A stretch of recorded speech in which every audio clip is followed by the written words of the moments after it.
In this video, I'm going to tell you about alpha gamers and why we need them.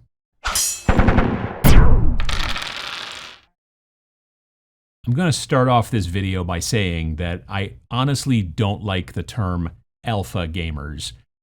Recent years have added a lot of baggage to that term, you've probably seen, but generally people understand what it means when it's said. I've got a better term, but I'll mention that in a little bit.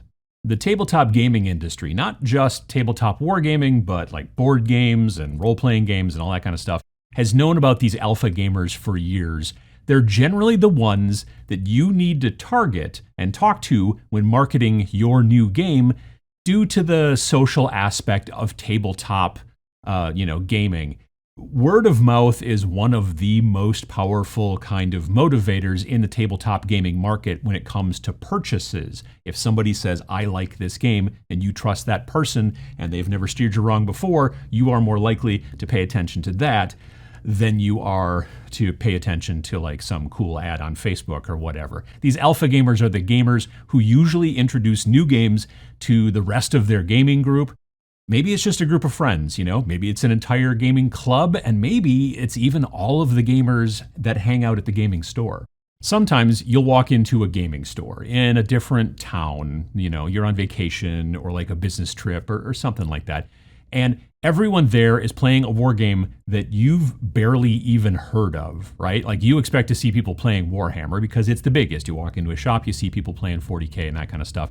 And usually you do, but sometimes that's not the case. I know of a shop down in the southern part of the state here where you can go in on any given, like Saturday or Thursday or something like that, and there will be 10, 20, even more people just playing Flames of War, just Flames of War. Now, Flames of War is not a small, weird little indie game. It's a good-sized game, but nobody plays it up here by me that I know of, certainly not in any stores that I've ever been into. But when you walk into a store and you see a whole bunch of people playing this game, and then because there's so many people playing that game on a regular basis, the store starts to stock that stuff, which is not Warhammer, Age of Sigmar or 40K or whatever. They start putting that stuff on the shelves. All of this happens, the reason it's getting played, the reason the stuff's on the shelves, all of that is usually because of an alpha gamer, or maybe several.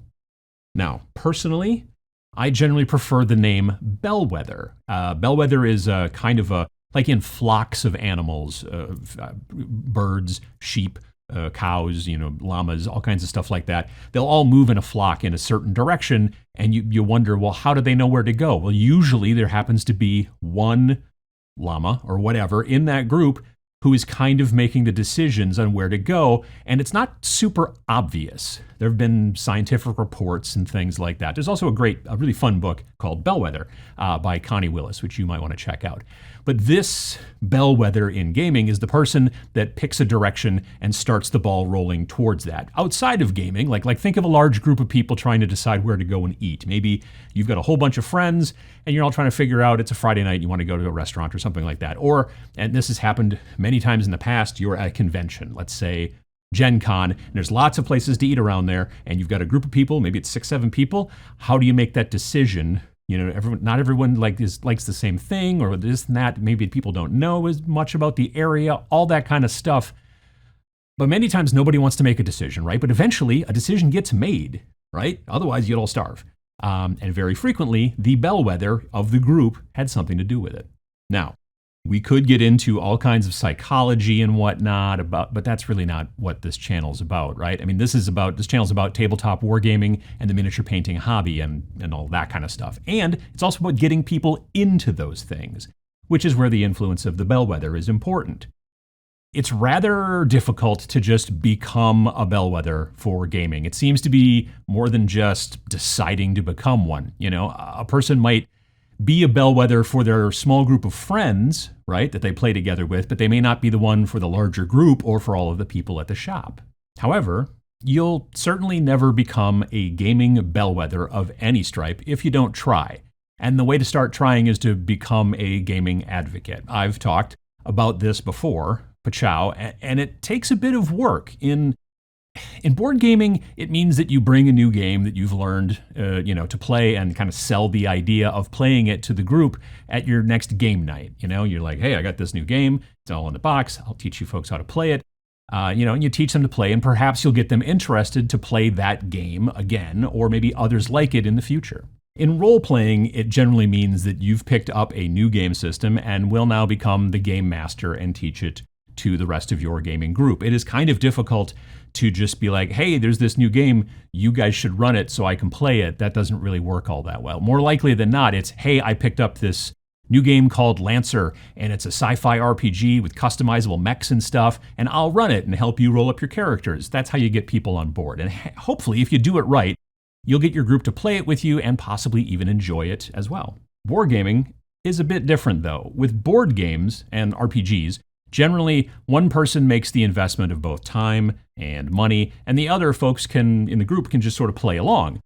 As you probably know, with any two-player tabletop wargame, both players at least need models, forces to play with, and maybe dice and tape measures and all that kind of stuff. There's going to need to be some terrain, all that stuff, but certainly models for both players, which is where becoming a wargaming advocate and playing and teaching skirmish games comes in. As I've said before, it's easier to convince people to try out a new skirmish game with you rather than a big army game. It's easier on you because you only have to provide two small forces to teach with, one for you and one for your opponent. And as a tip, let them pick which of the two forces that they want to play. If you're like, hey, let's sit down and play this game. I have these two forces. Which one do you think looks more cool? And let them have that choice initially from the get-go, as opposed to say, you're going to play these guys, I'm going to play those guys. It's just a good idea. It's also easier on them to learn a skirmish game because the investment of time is usually lower than in the big army games. And all of this effort isn't only something that you should just attempt on people who already play war games, like to get them to try different types of war games, although it's not a bad idea. However, you can also try to teach other tabletop gamers who aren't currently tabletop war gamers. My local shop owner, with the help of some Bellwethers who come into the shop pretty regularly, has gotten Magic players to become Star Wars X-Wing players, and even some of them to turn into Warhammer Underworlds players. And even a few of those have even started getting into Age of Sigmar and building and painting their own models.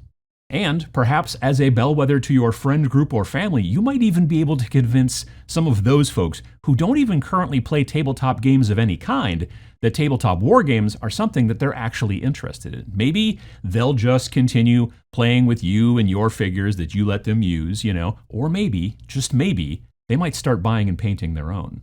Our hobby is smaller than many other hobbies out there, and it can use all the help that it can get. Now, this strategy isn't just completely altruistic. You're not just benefiting the overall tabletop wargaming hobby, you're also benefiting yourself by hopefully creating new opponents near you to play against. Generally, I believe that sometimes, people just need a push. So if this, a subject which admittedly I do harp on sort of frequently, if it helps you to become a gaming advocate or even to unleash your hidden bellwether status, then I think I've done my part. If you liked this video, it'd be great if you could hit the like button. It's free and it really does help. And subscribe if you'd like to see more every single Friday. Thanks for watching.